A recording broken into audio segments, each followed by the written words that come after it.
El Departamento de Prensa de Radio Universidad de Chile presenta Semáforo, un espacio para encontrarse con quienes están transformando el mundo desde la cultura y la sociedad civil.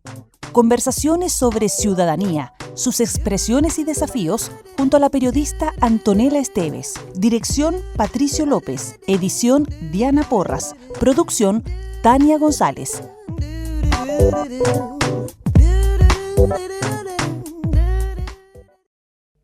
Muy buenos días de día viernes, bienvenidos a Semáforo y bienvenidos a septiembre. Mira, salió verso. Que sean todos muy felices en esta nueva temporada primaveral que se nos viene, aunque va a partir con lluvias. Se dice que este fin de semana van a caer algunas gotitas. Por supuesto, son todas muy bienvenidas. Y a propósito de este 1 de septiembre, hoy día el sitio 100añosradio.cl, 100añosradio.cl, que es un proyecto que fue liderado, sigue siendo liderado por el académico de la Universidad de Chile, Raúl Rodríguez, va a estar lanzando un especial de las radios durante la UP, que comprende desde septiembre de 1970 hasta el 11 de septiembre de 1973. Esto, por supuesto, en el contexto de las conmemoraciones de los 50 años del golpe militar. Así que vamos a estar hablando con Raúl Rodríguez, quien además es un queridísimo amigo mío. Siempre me da mucho placer conversar con él porque le admiro mucho y creo que hay poca gente en Chile que entiende tan bien el medio radial como Raúl Rodríguez. Así que vamos a estar hablando de memoria, historia y radio con él. Y vamos a estar con otro Raúl, otro amigo querido, Raúl Camargo, director del Festival Internacional de Cine de Valdivia, quien esta semana lanzó el festival, la programación de la edición que llega a Santiago durante estos días. Durante estos días hay unas funciones especiales de la edición pasada, la edición 29 de Valdivia, en la Universidad Mayor, en la sala de cine, que es estupenda, vayan a conocerla si no la conocen, vamos a estarle dando razones y también vamos a estar hablando con Raúl Camargo respecto a algunos adelantos de lo que se viene en la edición número 30 del Festival de Cine de Valdivia, que va a estar realizando durante el mes de octubre. Así que así viene el programa. Partimos escuchando un dúo precioso con una canción hermosa, Pedro Aznar y Mercedes Sosa, Deja la vida volar.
Lo que acabamos de escuchar es un radio trailer del proyecto 100añosradio.cl, que hoy día está lanzando un especial enfocado en lo que fue la radio durante la UP y que le libera registros que se realizaron entre septiembre de 1970 hasta el 11 de septiembre de 1973, para poder conocer más respecto a este notable proyecto, que además tuvo un libro que se presentó el año pasado de los 100 años de radio y que tiene esta página web llena de recursos sonoros para celebrar la radio, pero también la historia de Chile. Estamos con el líder de este proyecto, académico de la Universidad de Chile, amigo de la casa, por supuesto.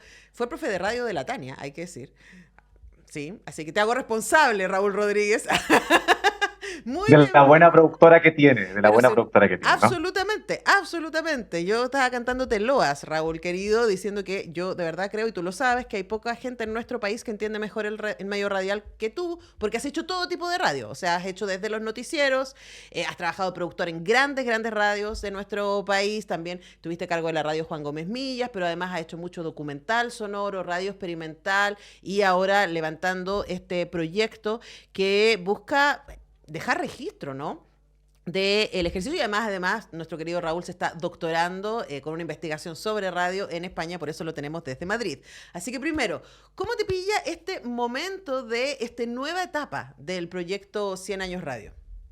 Bueno, buenos días, Antonella, buenos días a todos los auditores y auditoras de Radio Universidad de Chile. Gracias por este espacio. Bueno, la verdad muy contento porque, mira, yo creo que son varias cosas. Lo primero es una forma de cerrar el centenario de la radio que comenzó en agosto del año pasado y que ahora, con este estreno, digamos, ahí al filo, ¿no es cierto?, el 1 de septiembre, cerrando el centenario.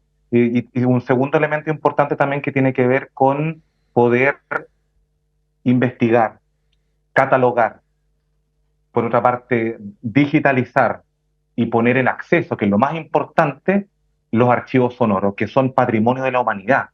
En este momento, Antonella, está ocurriendo en todo el mundo, desde la década del 2000, está empezando una preocupación muy fuerte por el riesgo de pérdida que existe respecto al archivo sonoro. Uh-huh. ¿Por qué? Porque no hay financiamiento.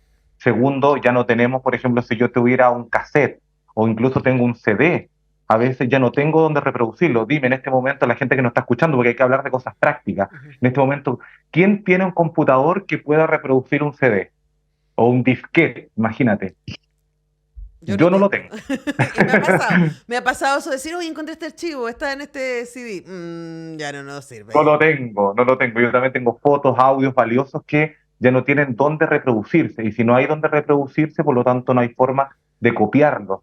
Y si no hay forma de copiarlo, no tengo forma o manera de poder digitalizarlo. Entonces, ¿qué pasa? Que tenemos una cantidad de archivos analógicos, sobre todo de la época que está comprendida entre el 70 y 73, que están en riesgo de pérdida. Y muchos de ellos han perdido. Entonces nosotros, en un esfuerzo institucional, con el Museo de la Memoria, que ha hecho un trabajo enorme y también nos ha facilitado también este proyecto, con la Fundación Salvador Allende, con la Asociación de Radiodifusores de Chile y con coleccionistas privados, que en sus tiempos, así, literalmente, que uno lo hacía, ¿no? Cuando uno puede escuchar una canción de Los Prisioneros y tenía el cassette, ¿no es cierto? O tenía las dos caseteras, ¿qué es lo que hacía? Agarraba su cassette y, digamos, grababa la canción que estaba saliendo por la radio.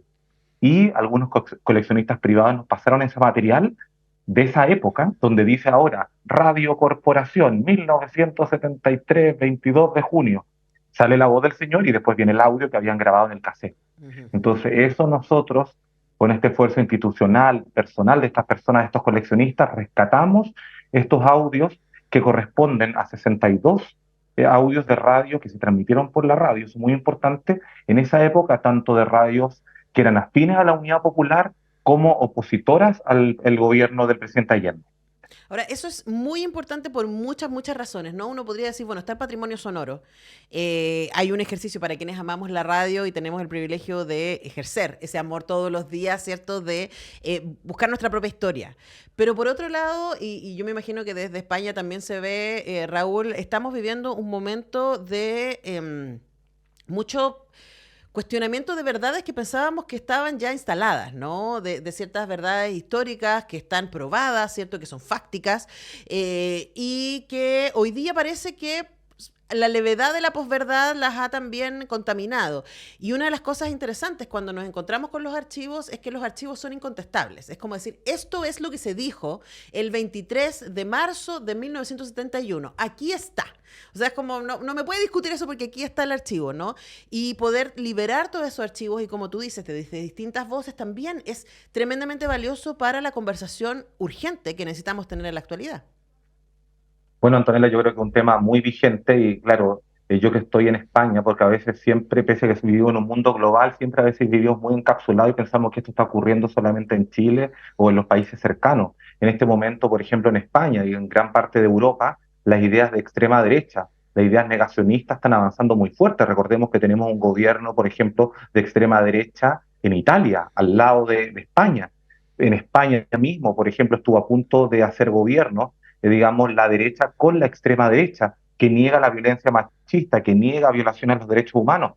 O sea, estamos hablando de eso. El mismo candidato presidencial de Argentina, la segunda que va con Milei, ella es hija de un militar. Bueno, quizá no importa que sea hijo de militar, pero ella sí niega las violaciones a los derechos humanos o las pone en cuestionamiento. Es decir, frente a eso, creo que tú has dicho una palabra muy importante. Los archivos sonoros son incontestables, hablan por sí solos. Y yo creo que ahí, Antonella, si queremos analizar un poco el material que hay para que la gente lo pueda revisar a contar de hoy, que están, digamos, uno los puede buscar por derecha, izquierda, por año, por temáticas como Allende, es decir, hay como 7 categorías para que la gente le haga más fácil la búsqueda. Es que yo creo que los podríamos clasificar, por ejemplo, en 4 o 5 puntos. Uno tiene que ver con los hitos. Ahí después vamos a hablar de los hitos que hablan esos archivos, 62 archivos sonoros.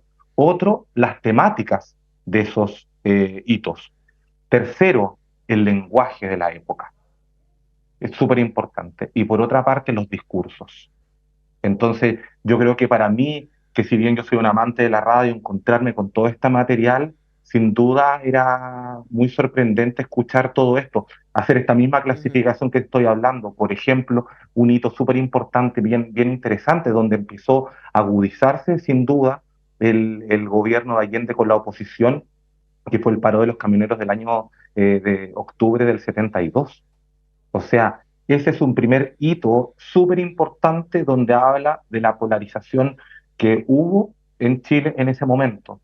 Y por ejemplo, ahí tenemos qué es lo que significaba el lenguaje de la época. Por ejemplo, Radio Agricultura, hablando del gobierno marxista que estaba desacreditando el movimiento gremial. Por otra parte, cosa que yo no sabía y que me gustaría investigar a propósito de en estos momentos donde la libertad de expresión es tan importante y a veces siempre queremos tratar de limitar la opinión del otro o la otra porque creemos que no es la opinión que tengo yo o que tiene otra persona. Que, por ejemplo, en esa época, por la oficina digamos, de información y radiodifusión de la presidencia del gobierno de Allende, en base a decretos, digamos, en situación de emergencia, se clausuraron radios. Entonces, y eso es del otro lado, se clausuró la radio Minería, se clausuró la radio Balmaceda, y esos audios están en vivo. Es Ujú. decir, cuando está la radio al aire, viene el oficial, digamos, del ejército o de carabineros, el oficial responsable del cierre de la radio, y en vivo los, comentaristas, el director de la radio, los periodistas que estaban ahí, enfrentan al oficial para poder Al aire. evitar al aire, evitar el cierre de la radio en base a un decreto que ellos consideraban ilegal y anticonstitucional. Entonces, es bien interesante eso. Entonces, ahí yo creo que, como te digo, nos encontramos con todo este tipo de elementos que nos llaman mucho la atención. Luego vendrá, después de, obviamente, del paro de octubre, vendrá las elecciones parlamentarias del 73, con toda la propaganda electoral, con una palabra muy fuerte. Ya en ese tiempo se hablaba de guerra civil, es Ujú. decir, unos que la provocaban y otros que la evitaban. O sea, muy fuerte. O sea, estamos hablando casi un año antes de la caída del gobierno de Allende, ya se hablaba de la guerra civil y del peligro que implicaba ello para la democracia. Y luego lo que es el tancazo, o tanquetazo, tacnazo, perdón, del 29 de junio del 73. Ahí hay algunos relatos sorprendentes. Tenemos relatos de la Radio Agricultura, opositora Allende, y tenemos relatos de Radio Magallanes. Y tenemos, por ejemplo, un audio que me llamó mucho la atención, que es un audio de la fallecida y querida periodista Manuela Robles, que en ese tiempo trabajaba en Radio Magallanes, que es un audio que está, digamos, sale ahí en el trailer, ustedes lo escuchan, que es cuando ella está llamando a la radio porque se está produciendo la sublevación militar del régimen, digamos, regimiento blindado número 2, y ella llama a la radio porque se está produciendo en ese momento. Ujú. Entonces le hacen sacarla al aire, perdón. Entonces, en todo ese momento se ve también lo que la periodista se estaba poniendo en juego, digamos, con valentía, con desesperación, pero con las ganas de informar de lo que estaba ocurriendo desde el centro de Santiago y de lo que ella estaba viviendo. Ahora, Entonces, bueno, tu respuesta, Raúl, nos lleva a varios lugares que son interesantes, ¿no? Uno tiene que ver con volver a esos lugares, a esa memoria que hoy día se hace urgente, ¿no? Y decir, estamos conmemorando una fecha que no solamente marca la historia, marcan nuestras vidas. Todas quienes nacimos o vivimos en Chile hasta el día de hoy estamos cruzados por esta historia. Y luego también ir contra esta serie de mitos que se han querido instalar y luego reconocer cómo se instalaron otros. Como por ejemplo esta idea de la guerra civil, ¿no? Es muy interesante poder detenernos ahí. Les recuerdo que conversamos con Raúl Rodríguez, académico de nuestra universidad, de la Facultad de Comunicación e Imagen de la Universidad de Chile y director del proyecto 100añosradio.cl, 100añosradio.cl, que es un proyecto colaborativo muy importante. Si ustedes van ahí, hay un montón de organizaciones que están vinculadas. Raúl nombraba algunas, como la Vicerrectoría de Extensión y Comunicaciones, el Museo de la Memoria, el Archivo Central Andrés Bello, el Departamento de Música, la Cineteca de la Universidad de Chile, el Archivo Patrimonial de la USACH, la Federación de Fútbol de Chile, la Fundación Salvador Allende, Radio Cooperativa, ANARCICH, por supuesto que son las radios comunitarias y ciudadanas. Todo esto para poner a disposición de ustedes, no solamente de nosotros los interesados, los expertos, porque yo inmediatamente empiezo aquí como a salivar y a decir, uy, lo que puedo mostrarle a mis alumnos, ¿cierto? Con todos estos materiales, sino también a todas las personas que les interese nuestra historia y por supuesto les interese la radio. Pero tú dijiste una cosa como los puntos en los que quiero detenerme, Raúl, que tú dijiste el lenguaje, el uso del lenguaje, tanto radial como coloquial, que aparece también en estos registros. Detengámonos un poquito ahí. bueno, yo creo que ahí el tema del lenguaje es bien interesante porque yo creo que ahí estamos ya hablando de intervención militar, estamos hablando de sedición, estamos hablando de sublevación, estamos hablando de guerra civil. Eran conceptos que hoy en día parecieran tan ajenos, pero que tienen una carga tan fuerte, y eso se expresaba en los medios de comunicación.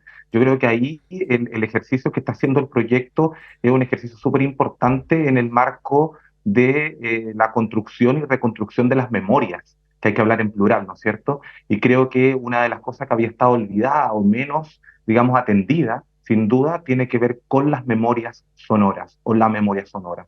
Y ahí yo creo que el aporte que está haciendo este proyecto va desde ahí, particularmente desde la memoria radiofónica, donde encontramos finalmente radio de todo el espectro. O sea, tenemos a Radio Corporación, tenemos a Radio Agricultura, tenemos Radio Chilena, tenemos Radio Cooperativa. O sea, de hecho, se los voy a contar, el último audio que pudimos sumar gracias a Radio Cooperativa, que fue nuestro partner en la primera parte del proyecto, que yo no tenía lamentablemente material de la radio de la UP, durante la UP, es un audio del 11 de septiembre a las 11:30 de la mañana, cuando el presidente del comercio detallista, Rafael Cuncille, que estuvo muchísimos años, todavía tú recordarás a la gente que haga prensa o que todavía escucha radio, salía muchas veces por la radio durante, digamos, también en democracia, y él llama a un paro de 48 horas porque no hubo acuerdo con el gobierno por un petitorio y porque habían, digamos, dos personas heridas a bala, dos choferes en la comuna de Leyda, cerca de San Antonio.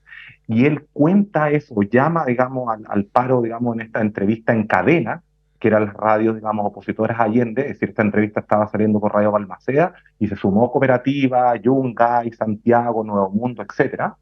Y él, mientras dice esto, mientras llama al paro, por estos motivos, se escucha detrás el bando número 6 de la Junta Militar, y por otra parte se escuchan los disparos, Antonella, estimados auditores, mientras está ocurriendo el bombardeo a La Moneda y en el centro de Santiago. Entonces, son audios que nos impactan sonoramente en lo emocional, pero que también yo creo que apelan a lo racional, a propósito también de tu pregunta por el lenguaje.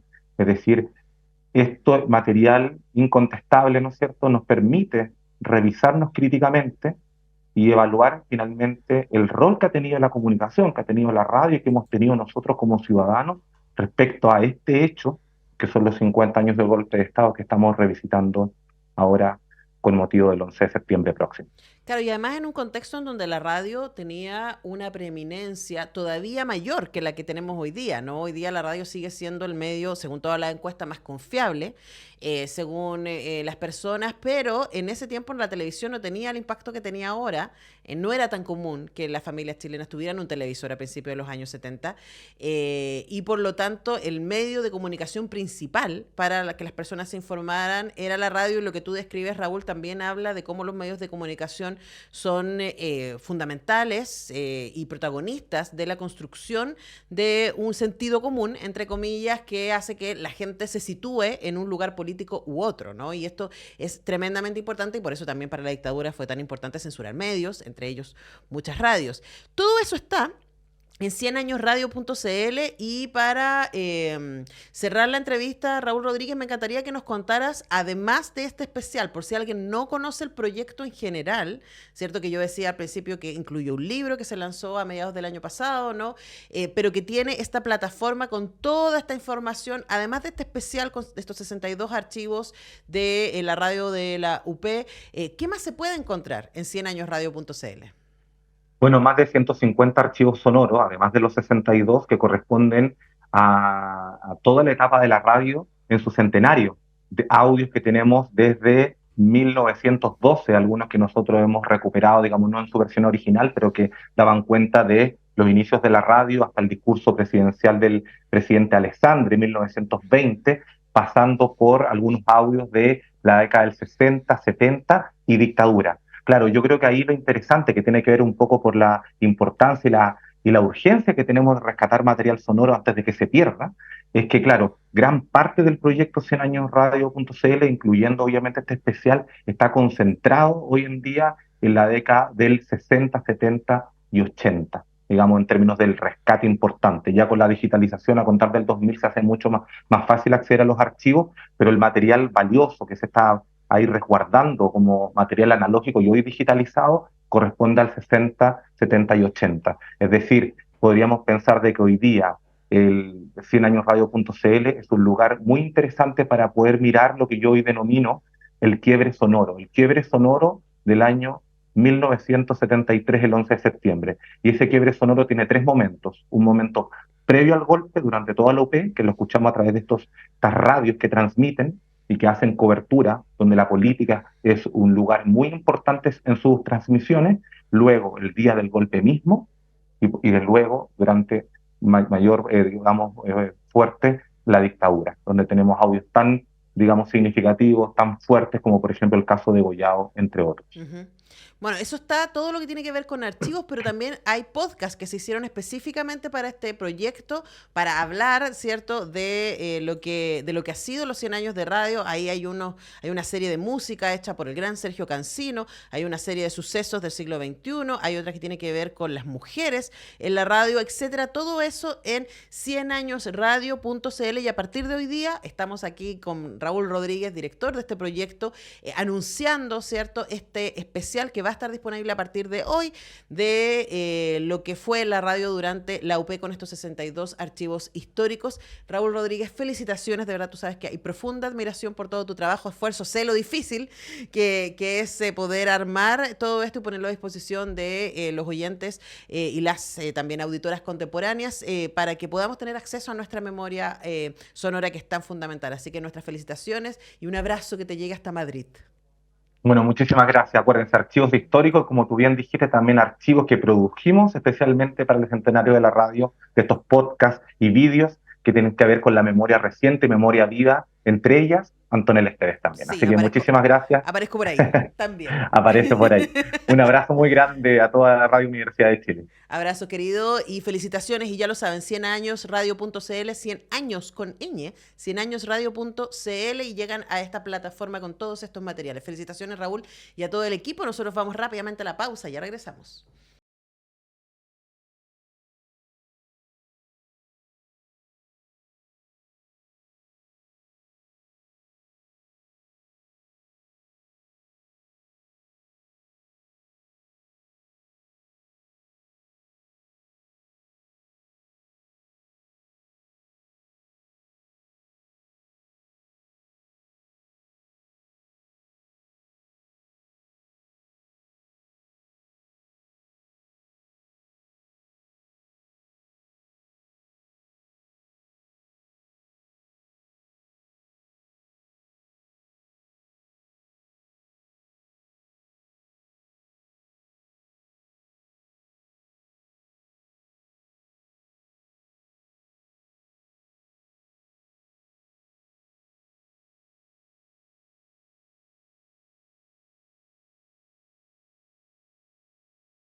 E iniciando el mes de septiembre se vienen buenísimas cosas y yo estoy particularmente feliz porque todos los años hacemos esta entrevista, pero creo que es la primera vez que lo tengo en el estudio. En Raúl vivo. Camargo, director del Festival Internacional de Cine de Valdivia. ¿Cómo estás tú? Muy bien, muy feliz. Bueno, la razón por la que Raúl Camargo no está en su amada ciudad de Valdivia, sino en Santiago, es porque Valdivia esta semana, el Festival Internacional de Cine de Valdivia, tuvo dos eventos importantes. Hay uno que se está desarrollando hasta mañana en la Universidad Mayor. El Festival Internacional de Cine de Valdivia está desarrollando este ciclo de películas que fueron parte de la edición pasada de FIC Valdivia en esta sala estupenda que tiene la Universidad Mayor. Impactante. Cuéntanos un poquito respecto, primero vamos a hablar de eso y luego vamos a hablar de que además lanzaron la programación de lo que va a ser el festival en octubre, la edición número 30, qué emoción. Cumpleaños. Yes, ahí estaremos. Bueno, pero primero partamos por lo que está pasando hoy y mañana además. Sí, ha sido bien bonito porque ya llevamos 2 días, digamos, de exhibiciones.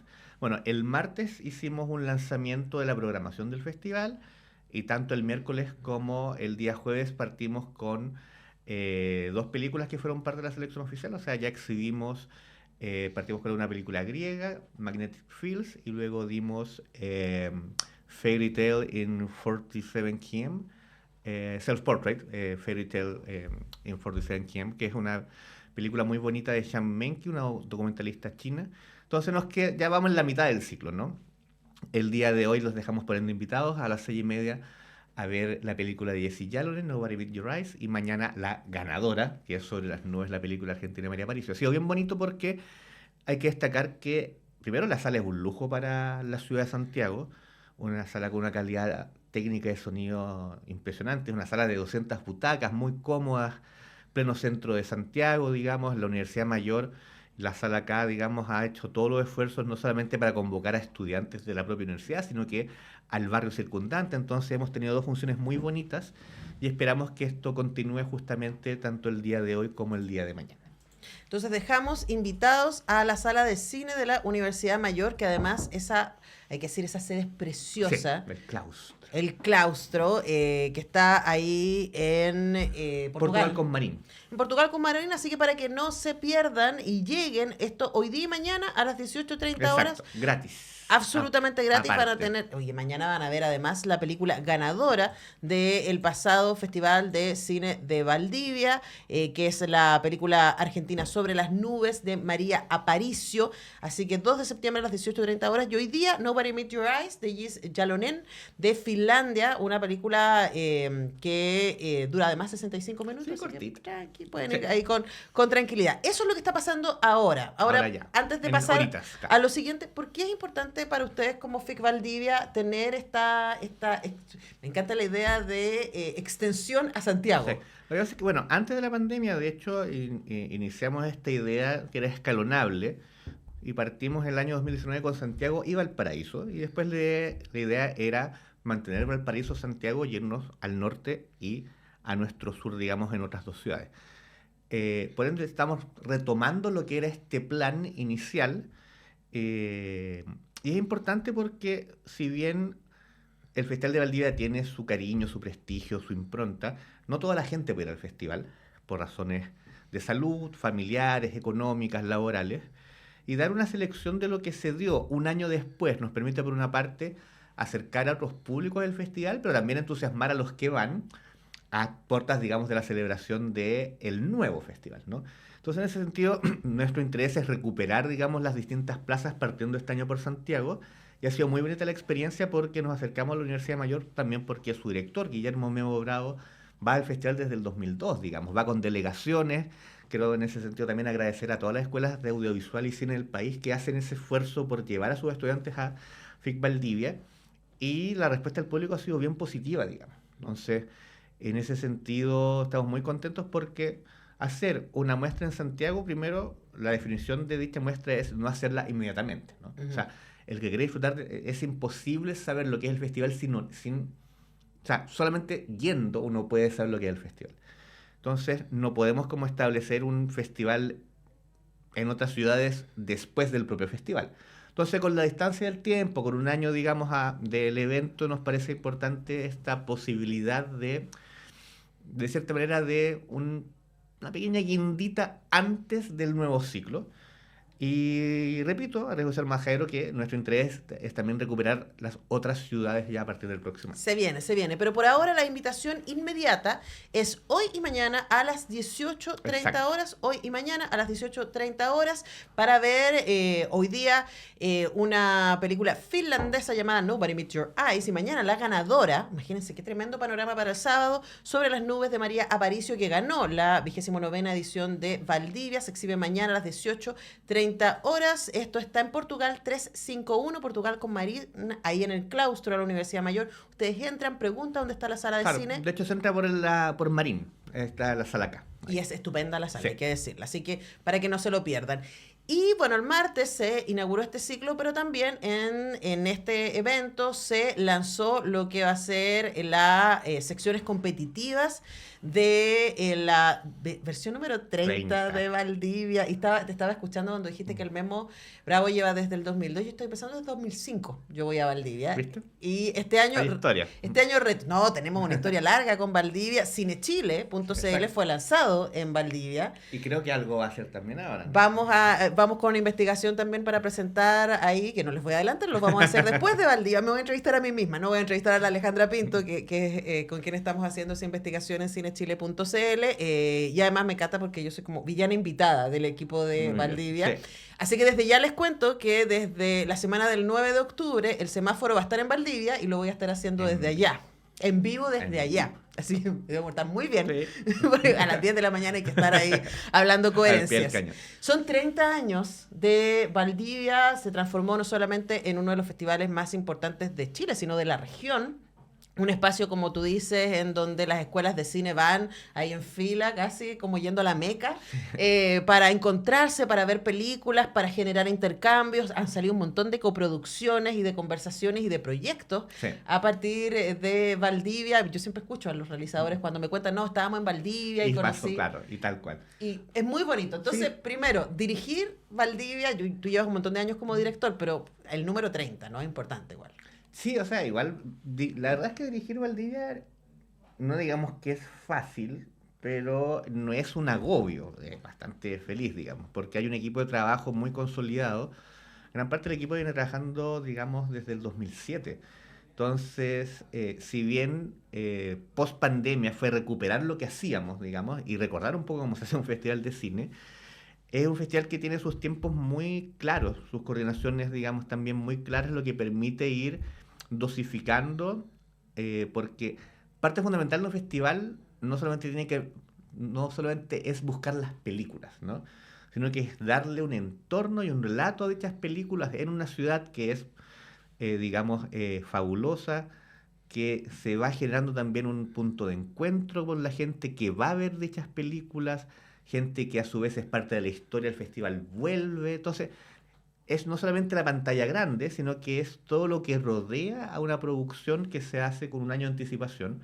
De hecho, el festival siempre anuncia su fecha en la ceremonia de premiación, digamos, anuncia la del próximo año inmediatamente, porque es un festival muy estable, digamos. O sea, es un festival que independiente de quién esté digamos, en las elecciones populares a nivel regional, alcaldicio, municipal, a nivel central, siempre se desarrolla bajo sus propios parámetros porque también es algo que ha ganado en el tiempo. Y en ese sentido, si nuestro interés es como ampliar a esa base militante que sí tiene el festival a nuevos públicos, y creemos también que esta posibilidad de hacer una muestra en Santiago va en ese sentido. Ahora, estamos súper contentos de celebrar lo que vamos a denominar nuestros primeros 30 años, porque también uno es optimista, digamos, por supuesto, y quiere que esto siga incluso, digamos, a posteriori. Si Venecia tiene 70, ¿por qué no? ¿Y qué es Venecia, finalmente? Claro, ¿por qué no? Un riachuelo nosotros tenemos, el Calle. Exacto, ni más ni menos. Ahora, yo tengo varias cosas, por supuesto, un festival que yo conozco muy bien, porque he estado casi todos los años, desde hace más de 20 años, yendo,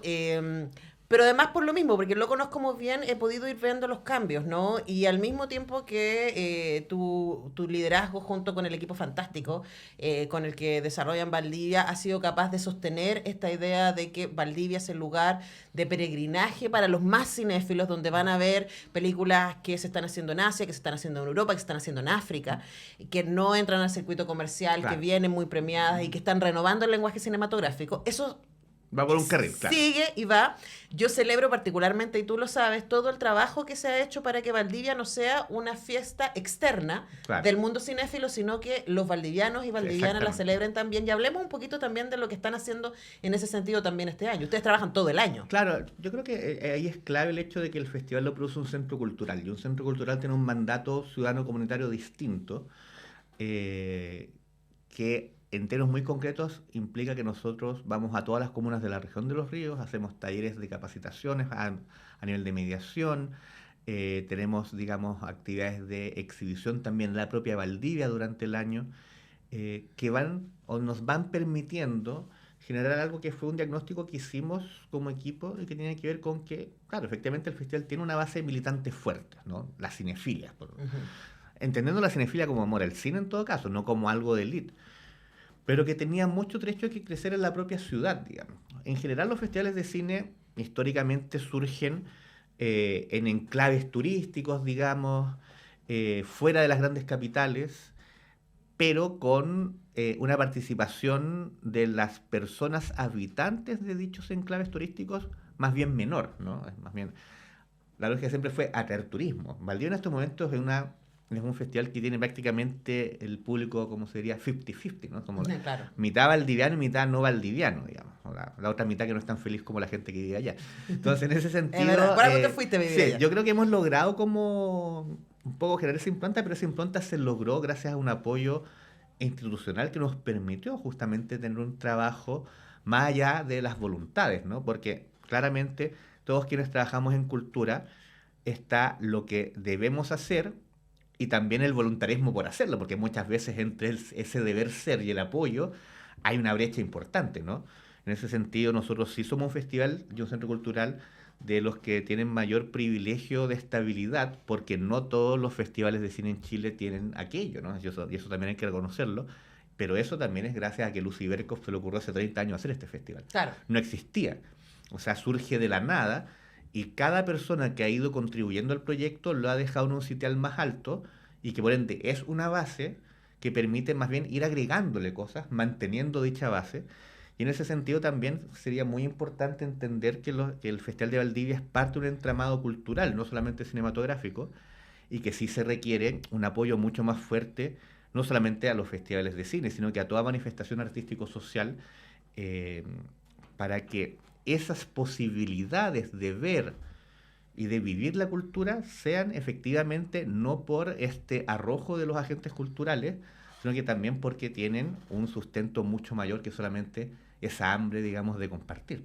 Claro, y además decir, claro, tú nombras a Lucy Berkov, que el origen del festival, el Cineclub de la Universidad Austral, y la universidad sigue vinculada con Valdivia, pero también crearon el Centro Cultural de Promoción Cinematográfica de Valdivia, pero también la municipalidad, el gobierno regional, están profundamente... el gobierno central. Por supuesto, a través del financiamiento del Fondo de Fomento Audiovisual para programas festivales colaboradores. Hay un montón de cosas ahí sucediendo, pero a mí me parece que es muy interesante mantener o sea, extender lo que entendemos por cinefilia. Claro. Cuando tú dices, claro, la cinefilia tiene que ver con que, claro, la posibilidad de que los estudiantes de cine o quienes escribimos de cine o investigamos estemos ahí viendo la última película que ganó Venecia, la película que pasó por el Festival de Rotterdam, ¿cierto? La película la última del director aclamado en Oriente, etcétera. Pero también a mí me encanta la versión VHS, me encanta la versión clásicos que ustedes han levantado y que permite decirles a los públicos, esto también es gran cine. Claro, sí, yo creo que a veces se malentiende lo de la cinefilia. También el festival quizás contribuye porque, claro, no sé, hoy día damos la película de Jesse Jalonen, estudiante de cine de una escuela de Finlandia, yo no sé cómo es, igual es raro, ¿no? Como que suena medio exótico, como si en Finlandia era una película chilena probablemente, ¿no? No es mala idea. Sí, claro, hagamos canje claro, ya. Entonces siempre la idea es como que el festival sea lo más variado posible. El festival también tiene una impronta histórica importante, entendiendo la historia del cine como películas nuevas y nadie la ha visto, digamos, como dice nuestro amigo Fernando Martín Peña, ¿no? O sea, si una persona no ha visto una película de 1926, para esa persona es una película nueva, ¿no?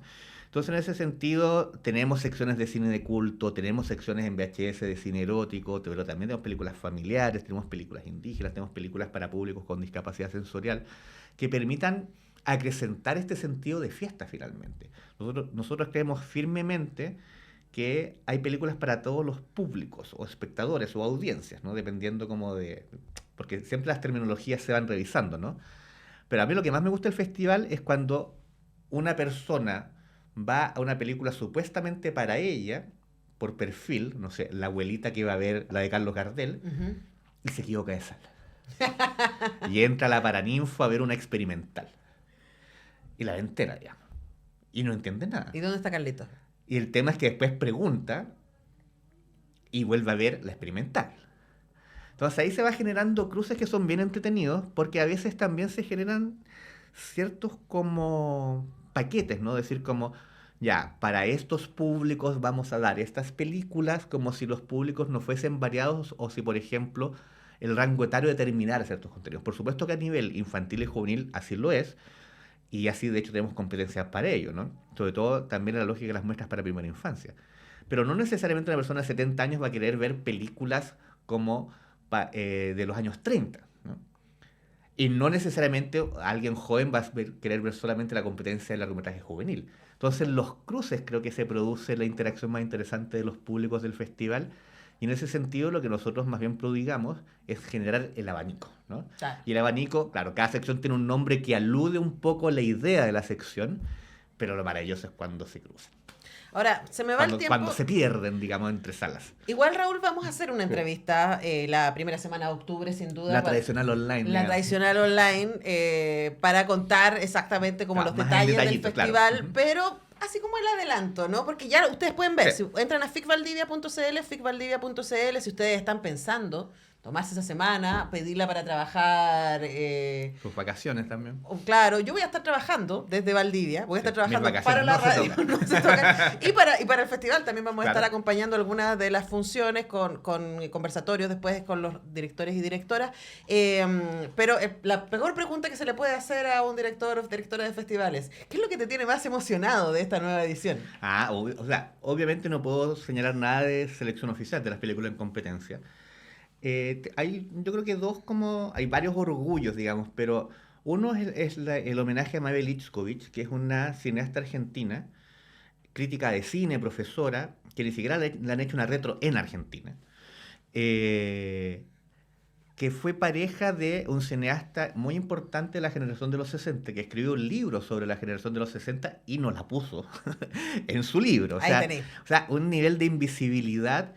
Y ella hizo 4 cortometrajes, de los cuales nosotros digitalizamos 2 y otro ya se había recuperado, que tienen foco en juventud y anhelos, por así decirlo, y la búsqueda del ser, como entonces jóvenes jugando fútbol, jóvenes, digamos, mujeres y hombres en un club social viendo cuál podría ser un posible futuro, madres que están con sus hijas en un hospital con el síndrome que se llama el hospitalismo, digamos, y cómo la niñez hospitalizada podía generar mejor condiciones si se acompañaba de la madre en sala. Entonces, muy preocupada de las políticas públicas del futuro, y a nosotros nos daba mucha rabia que no se hiciera nada, y esperamos un rato como hasta que dijimos, bueno, si nadie lo hace, hagámoslo nosotros, como nos pasó un poco con el colectivo Cine Mujer de México el año pasado. Claro. Y también el homenaje al colectivo, a The Víctor Jara Collective. Porque yo soy bien futbolero, entonces Sudamérica siempre uno piensa como en 10 países. Entonces, Surinam, Guyana, Guayana, como que son esos como que están, pero es como son del Caribe, nadie conoce mucho. Y la Guyana inglesa, digamos, en el periodo de búsqueda de, finalmente, todos estos periodos de los 60 y 70, como de luchas anticoloniales, surgen un colectivo de guyaneses y estadounidenses que se conocen entre sí y que deciden hacer películas anticolonialistas en Guyana, ya sean 2. Pero como eran un colectivo, el tema era, bueno, ¿cómo nos vamos a llamar? Y empiezan en ese tiempo no se podía googlear, a investigar y todo, dicen, encontramos el nombre perfecto, y el nombre es Víctor Jara.